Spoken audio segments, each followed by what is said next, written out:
ačiū, kad vėl užsukote į mano kanalą. Ir kaip matote iš pavadinimo, šiandien noriu pasidalinti su jumis gana įdomi video, įdomia patirtimi. Ir tai yra būtent labai populiaru, nežinau, lietuvės tą darė, bet, sakykime, tai yra populiaru angliakalbėme YouTube, taip pas rusaitės yra labai populiaru. Ir iš tikrųjų aš labai nustebau, kai aš pamačiau šitą video, kad jų yra labai daug, nes aš jau nuo turbūt vasaros pradžios pradėjau rašytis makiažo klaidas, kurias dariau aš pati, kai pradėjau dažytis ir kurias dabar aš matau, kad tai buvo tikrai klaidos ir tai buvo nieko gero. Ir tiesiog ir dabar visą tai susidėjo ir tuo pačiu sutapo su tuo, kad tai yra populiaru. Pirmiausia, tai žodžiu pamatysit, kaip aš dažiausi tada ir kaip aš dažausi dabar. Na, mane kaip pasidažiusi dabar tai matėt, bet, sakykime, tada aš turėjau, sakykime, pas mane buvo labai mažai priemonių. Na, labai patogu, tarkim, tušas. Čia turiu tušą, kurį normaliai naudoju. Kuo tamsesnis makiažo pagrindas. Mėlyni šešėliai. Aš čia kaip tik parinkau tokius iš PS. Va tokius, nežinau, kurią mėlyną dėsiu. Bet tai privaloma. Ir kažkoks lūpdažis. Lūpdažin dėmesio didelio nekreipdavau. Tai dabar pirmiausia, ką aš darydavau visada, pasimdavau pudros.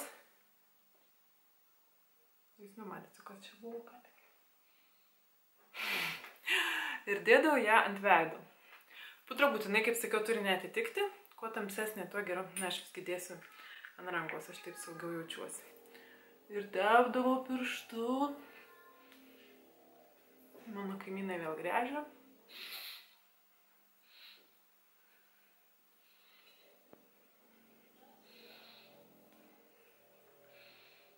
Matote, ne, kad man spalva labai tinka. Tiesiog mano atspalvis. Tepu būtinai iki akių. Nelabai kreipiu dėmesio, kaip ten yra kraštuose. Makiažas labai greitas ir labai gražus. Taip užmaskuoju viską. Prepárate!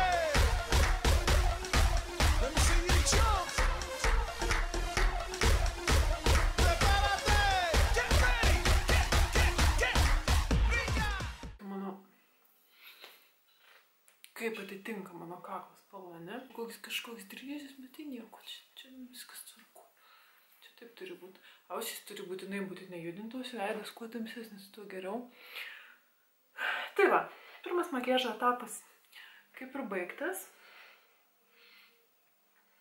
Antras etapas. Kadangi teptukų neturėdavau, tai imdavau pirštu, pasiėmiau kuo ryškesnį žydrą šešėlį.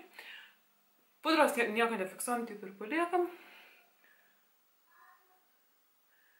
Ir pirštu kaip ten gaunasi, taip ir tepu. Prepárate!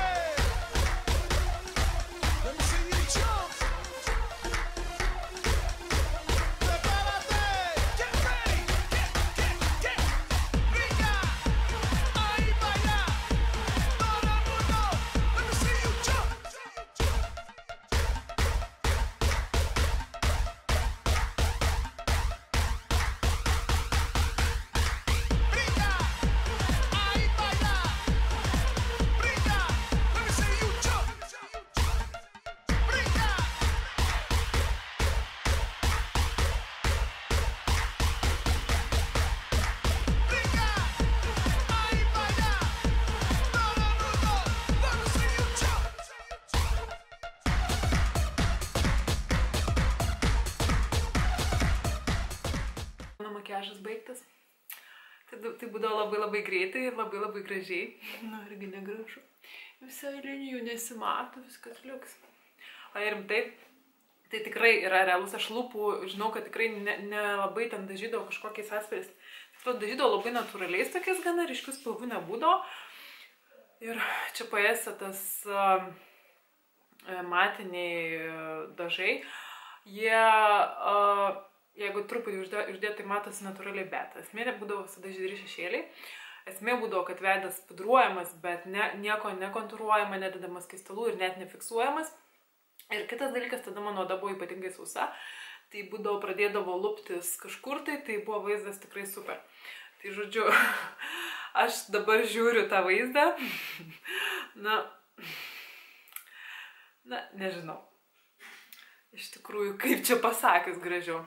Žodžiu, turėkite omeny, kad aš taip dažiausi, būtent su mėlynais šešėliais dažiausi dar mokykloje, tai yra prieš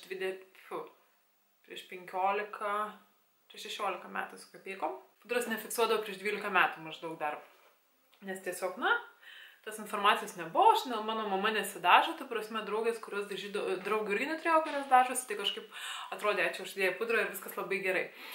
Ir jeigu taip sudėti viską į vieną, nežinau, kiek jums persiduoda tos spalvos, bet sakykim, per tamsi pudra, kreminės pudros nefiksavimas, skaistalų, kontūravimo priemonių nenaudojimas, antakių nedažymas ir netgi, sakykim, jų, aš juos specialiai padengiau pudrą, nes aš taip darydavau tiesiog. Tada mėlyni šešėliai per visą akį, bet kaip, jokio lygumo, jokio nieko, nors aš jau dar ganėtinai gražiai žiūriu, užsidepiau. Taip, daugiau mažiau. Tai va, nes šiaip iš tikrųjų, man atrodo, būtų ir baisesnių variantų. Nors nelygus intensyvumas, bet tik to. Esmė, kad klaidų buvo daroma labai daug ir dabar prisiminus pasižiūri, kiek yra toli nueita, bet nenoriu, kad čia būtų kaip pamoka kažkokia ar kas mergaitėms, kurios pradeda dažytis. Ne, tiesiog galbūt, nežinau, pažiūrėsit ir galbūt pagalvosit, gal kažką tikrai netaip darot, arba linksmai pasijuoksit, ką darydavot anksčiau. Irgi netaip. O dabar einu visą tai nusivalyti ir pamatysit, kaip dažausi dabar. Tadam! Grįžau be makiažo, iš tikrųjų teko pavargti, kol nusivaliau viską gražiai. Kaip aš dažausi dabar. Kadangi dabar noriu sunaudoti FM pudras ir turiu du štai tokius likučius, tai naudoju, susimaišau.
Tai koks makiažas man gaunasi ir daugiau mažiau tai yra kasdienis mano makiažas.